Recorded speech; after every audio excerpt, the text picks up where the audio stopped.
Hi guys, welcome back to drama hubs. നമ്മൾ ഇന്ന് ഈ ഡ്രാമയുടെ നെക്സ്റ്റ് പാർട്ടാണ് കാണാൻ പോകുന്നത്. റൂമിലേക്ക് വന്നതും ഹീറോയിന് അവന്റെ നമ്പർ കിട്ടിക്കഴിഞ്ഞല്ലോ. ഇനി നിങ്ങൾ തനിയെ ഒരു ചാറ്റ് കോൺവെർസേഷൻ ഉണ്ടാക്കുന്നത് ബുദ്ധിമുട്ടാണ്. ഒരു ഗ്രൂപ്പിൽ ആഡ് ചെയ്ത് വിട്ടാലേ ഇതൊക്കെ നടക്കൂ എന്ന് പറഞ്ഞ് ഫ്രണ്ട് രണ്ടുപേരെ ഒരു ഗ്രൂപ്പിൽ ആഡ് ചെയ്ത് വിടുന്നുണ്ട്. ഇവിടെ യാങ്ഷി ഹീറോയോട് ചാർജർ ചോദിക്കുവാണ്. അത് കാറിലുള്ളപ്പോ ഹീറോയിൻ ആണല്ലോ വാങ്ങിയത്. അതവള് റെസ്റ്റോറന്റിൽ വെച്ച് മറന്നു എന്നാ പറഞ്ഞത്. നിനക്ക് പുതിയൊരെണ്ണം വാങ്ങിത്തരാമെടാ. എടാ, എനിക്കെന്തോ അങ്ങനെ ഒന്നും തോന്നുന്നില്ല. നിന്നെ പിന്നെയും മീറ്റ് ചെയ്ത് സംസാരിക്കാൻ അവസരങ്ങൾ ഉണ്ടാക്കാൻ വേണ്ടിയാണ് ഇവളുമാർ ഇതൊക്കെ ചെയ്യുന്നത്. ഇത് കേട്ട ഹീറോ ഒരുമാതിരി ആകുന്നുണ്ട്. ഇത് ശ്രദ്ധിച്ച യാങ്ഷിയും എന്താടാ പെട്ടെന്ന് നിന്റെ മുഖം മാറിയത്? അല്ല, ഇന്ന് ഈവനിങ് അവർക്ക് രണ്ടുപേർക്കും ബ്രേക്കപ്പ് ആയി എന്നാ തോന്നുന്നേന്ന് ഹീറോ പറയാണ്. അതിനെ നീയും അതും തമ്മിൽ യാതൊരു കണക്ഷനും ഇല്ലല്ലോ, പിന്നെന്താ നീ ഇങ്ങനെ ആയിപ്പോയെ?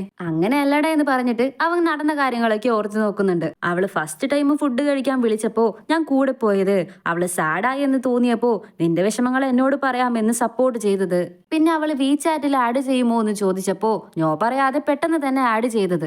അങ്ങനെ നോക്കിയാല് അവള് ചോദിക്കുന്ന ഒന്നും എന്നെ കൊണ്ട് നോ പറയാൻ പറ്റുന്നില്ലടെന്ന് പറയാണ്. അപ്പോ അവൾ കാരണം നീ ഡിസ്റ്റർബ് ആകുന്നുണ്ടല്ലേ? ഇല്ല, അവൾക്കൊരു ബോയ് ഫ്രണ്ട് ഉള്ളതല്ലേ? ശരി, അപ്പോ അവൾക്ക് ബോയ് ഫ്രണ്ട് ഉള്ളത് കൊണ്ടാണ് നീ ഡിസ്റ്റർബ് ആകുന്നത്. നോക്കു ചെൻ, നീ ഒരു സുന്ദരനാണ്. നിറയെ സുന്ദരി പെൺകുട്ടികൾ നിന്നെ വന്ന് പ്രപ്പോസ് ചെയ്തിട്ടുണ്ട്. അങ്ങനെയാണ് ഇവളും. എല്ലാവരെയും നീ റിജക്ട് ചെയ്തു. പക്ഷെ ഇവളെങ്ങനെയാ ഡിഫറെന്റ് ആയിട്ടിരിക്കുന്നേ? ഇവൾക്ക് ബോയ് ഫ്രണ്ട് ഉണ്ട്. അതാലോചിച്ചിട്ടാണ് നീ കുറച്ചെങ്കിലും ഡിസ്റ്റർബ് ആകുന്നത്. സോ ഇതൊരിക്കലും പാടില്ലാത്ത അഫെയർ ആണ് മോനെ. ബ്രോ, നീ ഇതിനുള്ളിലേക്ക് പോകാനേ പാടില്ലെന്ന് യാക്ഷി പറഞ്ഞതും ഞാൻ എന്താ ചോദിച്ചേ, നീ എന്തൊക്കെയാ എനിക്ക് പറഞ്ഞു തരുന്നേ, പോടെഴുന്നേറ്റെന്ന് പറഞ്ഞ് ഹീറോ ടെൻഷൻ ആകുന്നുണ്ട്. നെക്സ്റ്റ് ഡേ നമ്മുടെ ഹീറോ കഴിച്ചുകൊണ്ടിരിക്കുമ്പോൾ നമ്മുടെ ഹീറോയിൻ മിസ്റ്റർ ഫൂവുമായിട്ട് വരുന്നുണ്ട്. ഈ ടീ എസ്റ്റേറ്റിന് വേണ്ടി കുറച്ച് പ്രൊമോഷൻ വീഡിയോസ് എടുക്കണമെന്ന് പറയാണ്. ഇത് കേട്ട ഹീറോയ്ക്ക് പെട്ടെന്ന് അവന്റെ ചെറുപ്പകാലമാണ് ഓർമ്മ വരുന്നത്. എന്തോ ഒരു ഷൂട്ടിംഗ് നടക്കുന്നുണ്ട്. കുട്ടി വളരെ സുന്ദരനാണല്ലോ എന്ന് പറഞ്ഞ് അവിടെ വന്ന പെണ്ണുങ്ങളെല്ലാം ഇവനെ ഉമ്മ വെച്ച് കഷ്ടപ്പെടുത്തിയിട്ടായിരുന്നു പോയിരുന്നത്. ഇതൊക്കെ ഓർത്തവൻ ഇല്ല, അതൊന്നും പറ്റില്ലെന്ന് പറയും. സൂയ പറഞ്ഞു, നിനക്ക് ക്യാഷിന് ആവശ്യമുണ്ടെന്ന്. ഞാനിതിന് 3000 ക്യാഷ് നിനക്ക് തരാമെന്ന് പറഞ്ഞാല് സോറി, പണത്തിന് വേണ്ടി എന്റെ ലുക്സ് വിൽക്കാൻ പറ്റില്ലെന്ന് ഹീറോ പറയാണ്. ഇത് കേട്ട് ഹീറോയിന് ചിരി വരുന്നുണ്ട്. നീ ഇങ്ങനെ അധികമായിട്ട് ഓവർ തിങ്ക് ഒന്നും ചെയ്യണ്ട.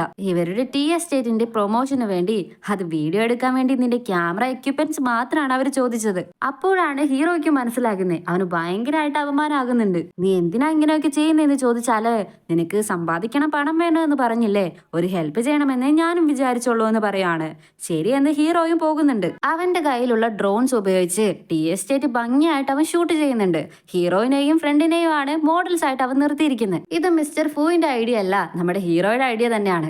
ഇത് എന്റെ ഐഡിയ അല്ല എന്ന പോലെ മിസ്റ്റർ ഫൂ നോക്കി നിൽക്കുന്നുണ്ട്. അതും പോരാത്തതിന് നമ്മുടെ ഹീറോ കുറെ ഫോട്ടോസ് നമ്മുടെ ഹീറോയിന് തന്നെയാണ് ക്ലോസപ്പിൽ എടുത്ത് വെച്ചിരിക്കുന്നത്. ഇത് കണ്ട ചായും എന്ത് ഭംഗിയായിട്ടാ നിന്റെ ഫോട്ടോസ് ഒക്കെ അവൻ എടുത്തു വെച്ചിരിക്കുന്നത്. എന്റെ ക്ലോസപ്പിൽ ഒരു സ്റ്റില്ലെങ്കിൽ അവൻ എടുത്തു വന്ന് നോക്ക്, ഇപ്പൊ എടുക്ക് കാണട്ടെ എന്ന് പറഞ്ഞ് അവൾ ഫോട്ടോയ്ക്ക് പോസ് ചെയ്യാൻ തുടങ്ങി. അതേസമയം നമ്മുടെ ഹീറോയുടെ അനിയൻ മുകളില് യാങ്ഷിയുമായിട്ട് പടം വരയ്ക്കാൻ തുടങ്ങുമായിരിക്കും. അവൻ വരയ്ക്കുന്നത് കണ്ട് യാങ്ഷി, എന്താടാ നീ ചെയ്യുന്നേ? നിന്റെയൊക്കെ പ്രായത്തിൽ ഞാൻ ഇതില് സൂപ്പറായിട്ട് വരയ്ക്കുമായിരുന്നല്ലോ എന്ന് പറഞ്ഞ് അവനെ കളിയാക്കാൻ തുടങ്ങി. നീ എന്താ എന്നെ ബുള്ളി ചെയ്യുവാണെന്ന് പറഞ്ഞിട്ട് ദേഷ്യത്തിൽ അവൻ വരച്ച ആ പേപ്പറും എല്ലാം കൂടി താഴേക്ക് എടുത്ത് എറിയുവാണ്. താഴേക്ക് വീണതും ഫോട്ടോയ്ക്ക് പോസ്റ്റ് ചെയ്തുകൊണ്ടിരുന്ന ചായ പേടിക്കുന്നുണ്ട്. നീ എന്താ ഇപ്പൊ ചെയ്തേ? അവളോട് സോറി പറയുമെന്ന് പറഞ്ഞതും ഞാനല്ല, ഈ ആങ്ഷ എന്നെ വെറുതെ ബുള്ളി ചെയ്തുകൊണ്ടിരുന്നത്. എന്താണെങ്കിലും നീ ചെയ്തത് തെറ്റാണ്. നീ സോറി ചോദിക്കെന്ന് പറഞ്ഞതും നീ എന്നെ ബുള്ളി ചെയ്യാൻ നോക്കുവാണോ? എന്നോട് ആർക്കും സ്നേഹമില്ല. വീട്ടിലെ അമ്മയ്ക്കും അച്ഛനും നിനക്കും എന്നോട് സ്നേഹമില്ല എന്ന് പറഞ്ഞ് അവൻ കരയുന്നത് പോലെ ആക്ട് ചെയ്യാൻ തുടങ്ങി. ഇത് കണ്ട ഹീറോയിനും എന്ത് ജിങ്ഷി, നീ ഇത്രയ്ക്ക് സെൻസിറ്റീവ് ആയിരുന്നോ?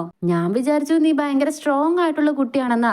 ഇങ്ങനെയൊന്നും ഞാൻ വിചാരിച്ചില്ല, മോശം എന്ന് പറഞ്ഞ് അവളും കളിയാക്കാൻ തുടങ്ങിയതും എല്ലാവരും കണക്കാ, ഞാൻ ആരോടും മിണ്ടില്ലെന്ന് പറഞ്ഞ് അവൻ സോറി പോലും പറയാതെ പിണങ്ങിപ്പോയി. ഇവിടെ ഹീറോ അമ്മയുമായിട്ട് കോളിൽ സംസാരിക്കുന്നുണ്ട്. അവന്റെ അനിയൻ ചെയ്ത വേലകളൊക്കെ അമ്മയോട് പറയുവാണ്.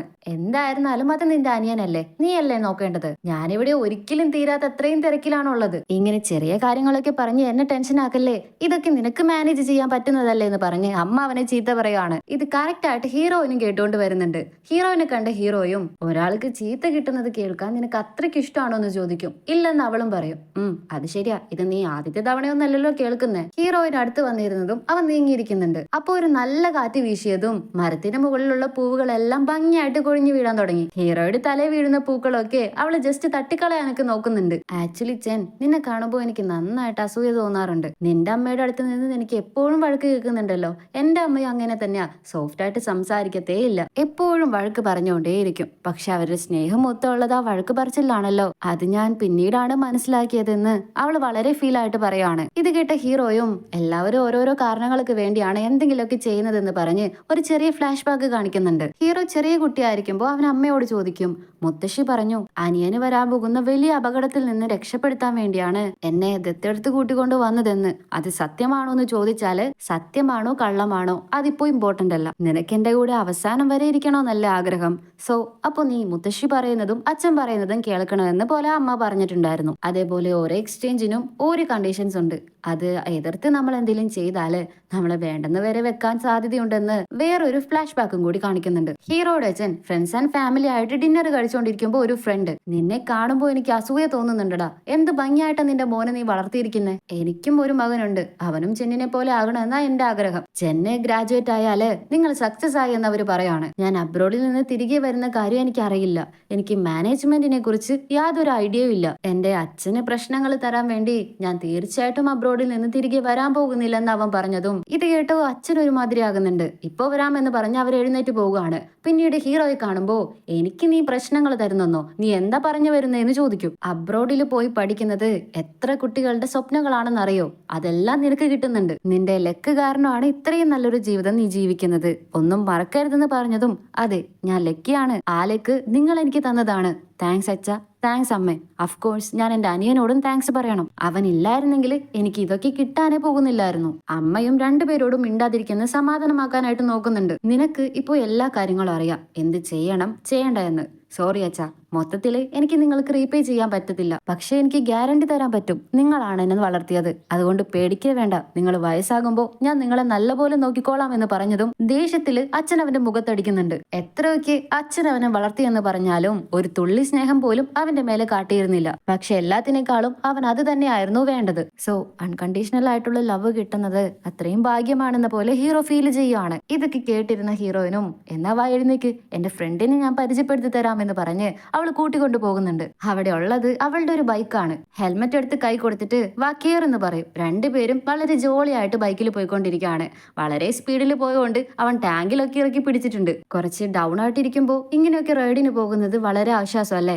അതേപോലെയാണ് നമ്മുടെ ഹീറോയ്ക്ക് ഇപ്പോൾ ഫീൽ ചെയ്യുന്നത്. അപ്പൊ അവന്റെ കയ്യിലേക്ക് 4 ഇതളുകളുള്ള ഒരു ലക്കി ചെടി കിട്ടുന്നുണ്ട്. ഇതേപോലെ ഒരെണ്ണം എന്റെ കയ്യിലുണ്ട്, ഇപ്പൊ നിന്റെ കയ്യിലും വന്നു, തീർച്ചയായിട്ടും നിനക്ക് ലക്ക് കിട്ടിയിരിക്കും. അൺകണ്ടീഷണൽ ലവ് കിട്ടുന്നത് ലക്കാണെന്ന് അവൻ പറഞ്ഞല്ലോ, അതുകൊണ്ടാണ് അവൾ പറയുന്നത്. ശരി അതൊക്കെ വിട്, നമുക്ക് ഡ്രിങ്ക്സ് ചെയ്തിട്ട് സംസാരിക്കാമെന്ന് പറഞ്ഞതും നീ ഡ്രിങ്ക്സ് ചെയ്യുമെന്ന് ഞാൻ കരുതിയില്ലെന്ന് ഹീറോ പറയും. പക്ഷേ ഡ്രിങ്ക്സ് കഴിക്കാതെ എനിക്കിതൊന്നും പറയാൻ പറ്റില്ലെന്ന് ഹീറോയിൻ പറയുവാണ്. ഇവളെന്താ എന്നോട് കൺഫസ് ചെയ്യാൻ പോകുവാണോ എന്ന പോലെയാണ് ഹീറോയ്ക്ക് ഡൗട്ട്. നൈറ്റ് തിരികെ വരുന്നുണ്ട്. അവള് ഡ്രിങ്ക്സ് അവന് കൊടുത്താല് അവൻ വേണ്ടെന്ന് പറയും. കുറച്ചെങ്കിലും കുടിക്ക്, എന്നാലല്ലേ ഞാൻ പറയുന്നത് നിനക്ക് കേൾക്കാൻ പറ്റുമെന്ന് പറഞ്ഞാലും അവൻ വാങ്ങുന്നില്ല. ഒരു ലെമൺ ടീ ഓർഡർ ചെയ്തിട്ട്, ആക്ച്വലി നീ പറയാൻ പോകുന്നത് എന്താണെന്ന് എനിക്കറിയാം, കുറച്ചൊക്കെ ഞാൻ ഗസ് ചെയ്ത് വെച്ചിട്ടുണ്ടെന്ന് പറഞ്ഞതും ഇപ്പൊ ഞാൻ പറയണോ പറയണ്ടേന്ന് അവള് ചോദിക്കും. നീ പറയുന്ന അവനും. അപ്പോ ഫ്രണ്ട്സ് രണ്ടുപേരും പറയുന്നുണ്ട്. ഇവൻ നെഞ്ചിരിപ്പോടെ കാത്തിരിക്കുമ്പോ ഇവള് പെട്ടെന്ന് പറയും, എന്താണെങ്കിലും എനിക്ക് നിന്റെ അമ്മയെ കണ്ടേ പറ്റുമെന്ന്. ഇത് കേട്ട ഹീറോ ഒരു സെക്കൻഡ് ക്ലൂലെസ് ആകുന്നുണ്ട്. ഇപ്പോഴാണ് അവന് മനസ്സിലാകുന്നത് എന്തിനാണ് അവൾ ആദ്യം മുതലേ അവന്റെ വീട്ടിലേക്ക് വരാം എന്ന് പറയുന്നത്, അവന്റെ അമ്മയെ കുറിച്ച് ഇടയ്ക്കിടയ്ക്ക് തിരക്കുന്നത് എല്ലാം ഇതിനു വേണ്ടിയാണെന്ന് അവന് മനസ്സിലാകുന്നുണ്ട്. അല്ല എന്തുണ്ടെങ്കിലും അമ്മയെ കണ്ടേ പറ്റുമെന്ന് പറഞ്ഞല്ലോ, അതിനർത്ഥം എന്താന്ന് ചോദിക്കുമ്പോ, ഇനി അവൾ നിന്റെ ഗേൾ ഫ്രണ്ട് ആയാലേ നിന്റെ അമ്മയെ കാണാൻ പറ്റൂന്നാണെങ്കിൽ അങ്ങനെയാണെങ്കിൽ ഓക്കെ എന്ന് ഫ്രണ്ട് പറയും. എന്തൊക്കെയാ പറയുന്നേ, നിന്റെ വിചാരം എന്താ, ഞാൻ നിന്നെ ലവ് ചെയ്യുന്നുണ്ടെന്നാ? ഇല്ലില്ല, ഞാൻ അത്രയ്ക്ക് മോശമൊന്നുമല്ല, എനിക്കും അങ്ങനെയുള്ള ഫീലിങ്സ് ഒന്നുമില്ല. വിചാറ്റിലെ നമ്പർ വരെ ചോദിച്ചത് നിന്റെ അമ്മയെ എങ്ങനെയെങ്കിലും കാണാൻ കഴിയുമെന്ന് കരുതിയ, അല്ലാതെ വേറെ ഒന്നുമില്ല. ഹീറോയ്ക്ക് ഇത് വിശ്വസിക്കാനേ പറ്റുന്നില്ല. ഇനി അവള് ട്രിക്ക് ഇറക്കുവാണോ എന്ന് അറിയാൻ വേണ്ടിയിട്ട്, ശരി ഓക്കെ, നീ എന്തിനാ നിന്റെ ബോയ് ഫ്രണ്ട് ആയിട്ട് പിന്നെ ബ്രേക്കപ്പ് ആയതെന്ന് ചോദിക്കും. ഇതിന് കാരണം ഞാനാ, ഇതിന്റെ എക്സ്പ്ലനേഷൻ ഞാൻ തരാമെന്ന് പറഞ്ഞ് അവൾ എഴുന്നേറ്റ് മൈക്കൊക്കെ പിടിച്ചിട്ട്, ആക്ച്വലി സുഹയ്ക്ക് ബോയ് ഫ്രണ്ടേ ഇല്ല, അന്ന് നിങ്ങൾ ഞങ്ങളുടെ കൂടെ കഴിക്കാൻ പുറത്തു വരില്ലെന്ന് കരുതിയാണ് ഞങ്ങൾ അങ്ങനെയൊക്കെ പറഞ്ഞത്. സോ ഞങ്ങൾ കള്ളം പറഞ്ഞതാണ്, അവൾക്ക് ബോയ് ഫ്രണ്ടേ ഇല്ലെന്ന് പറയും. അവൾ മൈക്കൊക്കെ പിടിച്ച് പറയുന്നതിന് കാരണം അവള് കുറച്ച് ഓവർലോഡ് ആയിട്ടുണ്ട്. ലാസ്റ്റ് യാങ്ഷിയാണ് പിടിച്ച് സമാധാനപ്പെടുത്തിക്കൊണ്ടിരിക്കുന്നത്. ആക്ച്വലി നിന്റെ അമ്മയുടെ വോയിസും എന്റെ അമ്മയുടെ വോയിസും എക്സാക്ട്ലി സെയിം പോലെയുണ്ട്, അതുകൊണ്ട് ഒരു തവണ നിന്റെ അമ്മയെ എനിക്ക് കാണണമെന്നുണ്ടെന്ന് പറയുമ്പോ, എന്ത് എന്റെ ഗേൾ ഫ്രണ്ട് ആയോ എന്ന് ഹീറോ ചോദിക്കും. അതെ, എത്ര നാളെടുത്താലും എനിക്ക് കുഴപ്പമില്ല. ഒരു വട്ടം എനിക്ക് കണ്ടാൽ മാത്രം മതി. അതുകൊണ്ട് നമുക്ക് കപ്പിളായിട്ട് ആക്ട് ചെയ്യാം. ജസ്റ്റ് ആക്ട് ചെയ്താൽ മാത്രം മതിയല്ലോ എന്ന് ചോദിച്ചതും എനിക്ക് പറ്റുമെന്ന് തോന്നുന്നില്ല. ലവ് ഇല്ലാതെ വെറുതെ കപ്പിളായിട്ട് ആക്ട് ചെയ്യാൻ എനിക്ക് പറ്റില്ലെന്ന് പറഞ്ഞതും എനിക്കും അതിന് താല്പര്യമൊന്നുമില്ല. പക്ഷേ ഇത് അത്യാവശ്യമായി പോയി, പ്ലീസ് എന്ന് പറയും.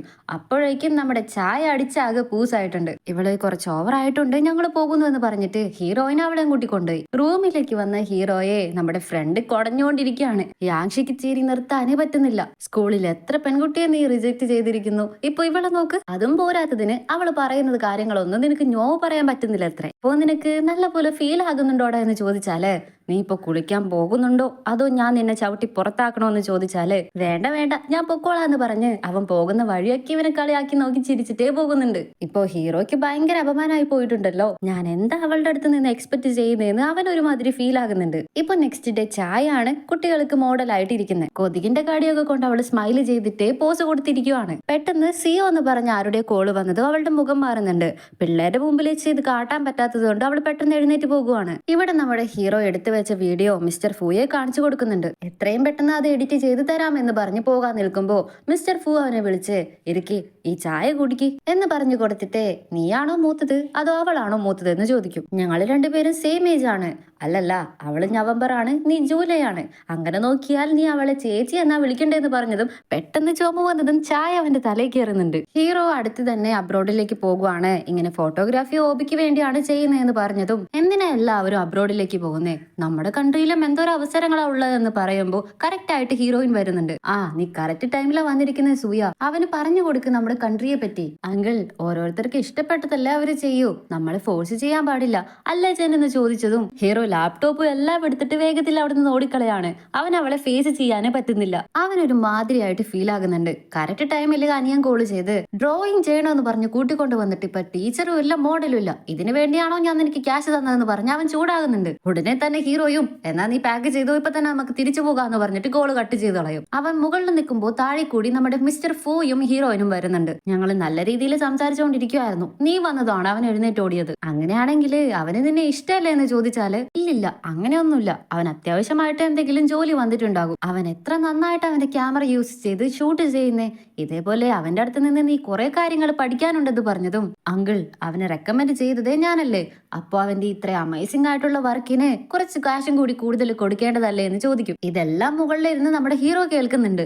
അവനെ എന്നോട് അതിനെ കുറിച്ച് ചോദിച്ചില്ല, പിന്നെ നീ എന്തിനാ പറയുന്നതെന്ന് അങ്കിൾ ചോദിക്കും. ഞാനല്ലേ അവനെ ഇൻട്രൊഡ്യൂസ് ചെയ്തത്, അപ്പോ ഇതിന്റെ റെസ്പോൺസിബിലിറ്റി അല്ലേ, അവന്റെ വർക്കിനെ നിങ്ങളുടെ ഒരു ഫാമേ അവൻ എഴുതി കൊടുക്കേണ്ടി വരുമെന്ന് പറഞ്ഞതും ഇതെല്ലാം കേട്ടുകൊണ്ടുന്ന ഹീറോയ്ക്കും, നിനക്ക് എന്നെ ഇഷ്ടമല്ലെങ്കിൽ പിന്നെ നീ എന്തിനാ എനിക്ക് വേണ്ടി അവരോട് സംസാരിക്കുന്നതെന്ന പോലെയാണ് ഹീറോ ചിന്തിക്കുന്നത്. ഇതോടെയാണ് ഈ പാർട്ട് ഇവിടെ അവസാനിച്ചിരിക്കുന്നത്. അടുത്ത പാർട്ടുമായിട്ട് നമുക്ക് വേഗം തന്നെ കണ്ടുമുട്ടാം. അതുവരെയ്ക്കും എല്ലാവർക്കും ബൈ.